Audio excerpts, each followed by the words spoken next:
पाक कलाम से आज हम पढ़ेंगे लूका की अंजील पहला बाब 39 आयत से। मरियम अलिशबा से मुलाकात करती है। उन्हीं दिनों मरियम उठी और जल्दी से पहाड़ी मुल्क में यहूदा के एक शहर को गई और सिकरिया के घर में दाखिल होकर अलिशबा को सलाम किया। और जो ही अलिशबा ने मरियम का सलाम सुना तो ऐसा हुआ कि बच्चा उसके रहम में उछल पड़ा और अलिशबा रूह कुद्दस से भर गई और बुलंद आवाज़ से पुकार कर कहने लगी, तू औरतों में मुबारक है, तेरे रहम का फल मुबारक है और मुझ पर फजल कहाँ से हुआ कि मेरे खुदावन की माँ मेरे पास आई। क्योंकि देख, जो ही तेरे सलाम की आवाज़ मेरे कान में पहुँची, बच्चा खुशी के मारे मेरे रहम में उछल पड़ा। और मुबारक है वो जो ईमान लाई, क्योंकि जो बातें खुदावन की तरफ से उससे कही गई थी वो पूरी होंगी।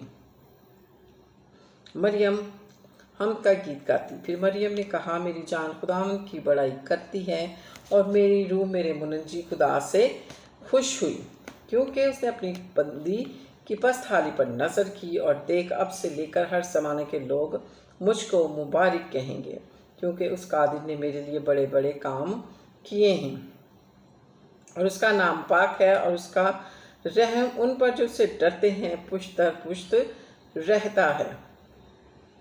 उसने अपने बाजू से जोर दिखाया, जो अपने ताइन बड़ा समझते थे उनको परागंदा किया। उसने इख्तियार वालों को तख्त से गिरा दिया और पस्त हालों को बुलंद किया। उसने भूखों को अच्छी चीज़ों से सैर कर दिया और दौलतमंदों को खाली हाथ लुटा दिया। उसने अपने खादिम इसराइल को संभाल लिया, ताकि अपनी उस रहमत को याद फरमाए जो अब्राहम और उसकी नस्ल पर अबद तक रहेगी, जैसा उसने हमारे बाप दादा से कहा था। और मरियम 3 महीने के करीब उसके साथ रहकर अपने घर को लौट गई। यूहन्ना बपतिस्मा देने वाले की पैदाइश। और अलिशबा के वज़ा हमल का वक्त आ पहुंचा और उसके बेटा हुआ। उसके पड़ोसियों रिश्तेदारों ने ये सुनकर खुदावन ने उस पर बड़ी रहमत की, उसके साथ खुशी मनाई। और 8वें दिन ऐसा हुआ कि वे लड़के का खतना करने आए और उसका नाम उसके बाप के नाम पर सिकरिया रखने लगे। मगर उसकी माँ ने कहा, नहीं, बल्कि उसका नाम यूहन्ना रखा जाए। उन्होंने उसे कहा, तेरे कुंबे में किसी का ये नाम नहीं। उन्होंने उसके बाप को इशारा किया कि तू उसका नाम क्या रखना चाहता है। उसने तख्ती मंगा कर ये लिखा, इसका नाम यूहन्ना है, और सब ने ताज्जुब किया। उसी दम उसका मुंह और ज़ुबान खुल गई और बोलने लग और हम खुदावन की हमद करने लगा। और उनके आसपास के सब रहने वालों पर दहशत छा गई। यहूदिया के तमाम पहाड़ी मुल्क में इन सब बातों का चर्चा फैल गया और सब सुनने वालों ने उनको दिल में सोच कर कहा, तो ये लड़का कैसा होने वाला है, क्योंकि खुदावन का हाथ उस पर था। ज़िक्रिया की नबूवत। और उसका बाप ज़िक्रिया रूह कुद्दस से भर गया और नबूवत की राह से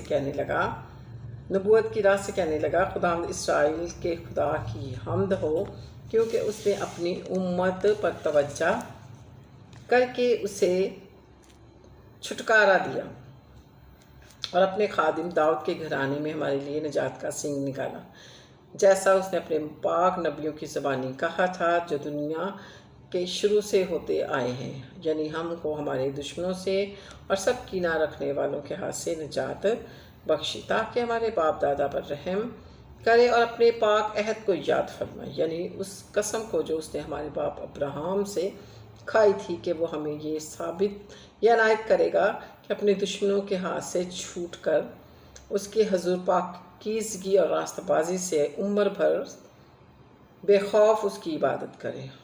और आए लड़के, तू खुदा ताला का नबी कहलाएगा, क्योंकि तू खुदावंद की राहें तैयार करने को उसके आगे आगे चलेगा, ताकि उसकी उम्मत को निजात का इल्म बख्शे, जो उनको गुनाहों से माफ़ी हासिल हो। ये हमारे खुदा की ऐन रहमत से होगा, जिसके सबब से आलम बाला का आफताब हम पर तलू करेगा, ताकि उनको जो अंधेरे और मौत के साया में बैठे हैं रोशनी बख्शे और हमारे कदमों को सलामती की राह पर डाले।